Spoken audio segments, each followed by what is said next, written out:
আচ্ছা, ফার্স্টে কেবলটারে হালকাভাবে কী করবেন, ইনসুলেশনটারে কাটবেন। কথা বুঝতে পারছেন? এই যে ইনসুলেশন কেটে কাটার পরে দেখবেন এদিকে কী করব, আপনার 4 জোড়া, টোটালে কয় জোড়া? 4 জোড়া। 4 জোড়া আপনার কেবল বাইরিব। কথা বুঝছেন? মানে আটটা কেবল বা 4 জোড়া কেবল বাইরিব। আচ্ছা, মাঝখানে একটা প্লাস্টিক আছে, এই প্লাস্টিকটা আপনি টাইনা ছিঁড়ে ফেলতে পারেন, টাইনাও পারেন, অথবা আপনি কাটার দিয়েও কাটতে পারেন। আচ্ছা, তাহলে ফার্স্টে এটারে কাটা দিয়ে কাইটা ফেলবেন। দেখেন, কাটার দিয়ে কাইটা ফেলবেন। এরপরে এগুলো কিন্তু সবটি একটার একটার সাথে কি জড়ানো আছে। জড়ানো থাকলে এটির আগে কী করবেন, সবটি আলাদা করবেন, প্রত্যেক জোড়ারে আলাদা করে দিবেন।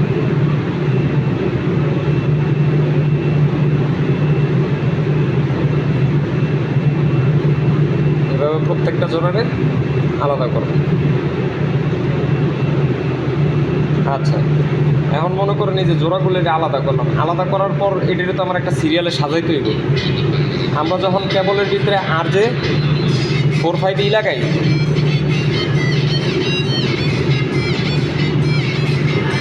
আর যে 4-5 আপনার লাগাই, ঠিক আছে, কানেক্টর লাগাই, তখন এটা দুইটা নিয়মে লাগানো যায়। একটা হলো স্ট্রেট থ্রু পদ্ধতিতে, আরেকটা হলো ক্রস ওভার পদ্ধতিতে, ঠিক আছে। তো আমরা যখন ক্যামেরা ইউজ করি, বেশিরভাগ ডিভাইসে আপনার কি ক্রস ওভার পদ্ধতিতেই কী করে, কাজ করে। তাহলে আমরা ক্রস ওভারে সাজাবো। এখন ক্রস ওভারে সাজাইতে হলে এটা আপনার কী করা লাগবে, অবশ্যই সিকোয়েন্সটা মনে রাখা লাগবে, যে কোন কেবল কার আগে কোনটা। কথা বুঝছেন? তাহলে ফার্স্টে হলো যে কেবলটা নিব, এটা হলো অরেঞ্জ হোয়াইট। কি? Orange white. তারপরে দ্বিতীয় কেবলটা হলো অরেঞ্জ। দ্বিতীয় কেবলটা কি? তারপর হোয়াইট, এবার অরেঞ্জ। হ্যাঁ, তারপর হলো গ্রিন হোয়াইট। গ্রিন। তারপর হলো ব্লু। 4 নম্বর হলো ব্লু।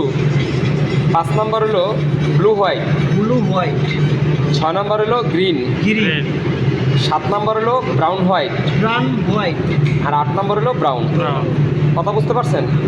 এই যে দেখেন, orange white orange, green white blue, blue white green, brown white brown. কথা বুঝতে পারছেন? এটা হলো মানে ক্রস ওভারের যে কালার কোড, এইটা মেনটেন করে আপনার চলতে হবে। এরপরে এটাকে কী করবেন, একটু বাঁকা থাকলে এটা একটু টাইনা সোজা করবেন। হাত দিয়েও করতে পারেন, অথবা কলম লাগায়ও করা যায়। কথা বুঝতে পারছেন?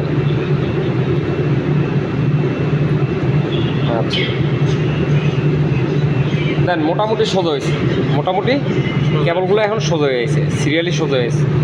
তাহলে আমার এত অংশ লাগা লাগবে না, যতটুকু অংশ আমার কানেক্টরের ভিতরে লাগে অতটুকু আমি রাইখা দিয়ে বাকিটুকু কী করবো, এক্সট্রা অংশটা কাইটে দিব, সমান করে কেটে দিব, সমান করে আমরা কেটে দিলাম, ঠিক আছে। এবার আমরা একটা কানেক্টর নিই।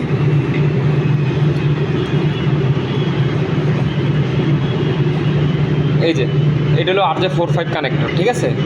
কানেক্টরটা এইভাবে ধরবেন, আর এইভাবে তো কেবলটা ধরাই আছে, জাস্ট হলো সমান করে এটাকে কী করতে দেবো, ভিতরে হ্যাঁ ঢুকাই দিতে হবে। সিরিয়াল অনুসারে খেয়াল রাখবেন যাতে সিরিয়াল আবার উল্টাপাল্টা না হয়ে যায়।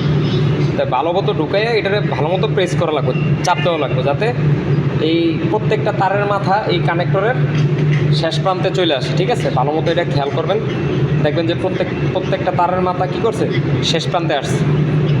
আসার পর এরপর আপনার পাঞ্চ মেশিন দিয়ে কী করবেন, পাঞ্চ করে দিবেন।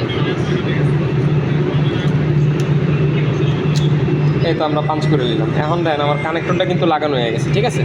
তো মূলত আপনি এইভাবেই প্রত্যেকটা কানেক্টর লাগাই দেন কেবল ই করে।